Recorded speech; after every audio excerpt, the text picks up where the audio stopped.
اور آج ہر جگہ ہر ملک کے اندر مسلمان کمزور ہیں، مغلوب ہیں۔ کشمیر کو دیکھیں، افغانستان، عراق، شام، برما، فلسطین، ہندوستان، موجودہ پاکستان اور دیگر جگہ مسلمانوں کے آپ حالات دیکھ لیں، ہر جگہ مسلمان کمزور ہیں، مغلوب ہیں، ذلیل و رسوا ہیں۔ وجہ کیا ہے؟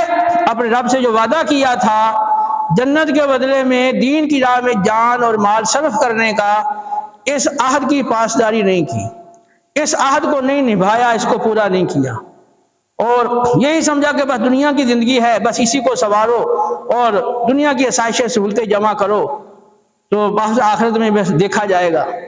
تو پھر موجودہ حالات آپ کے سامنے، کاش ہمیں کوئی اپنی غلطیوں کا احساس ہو۔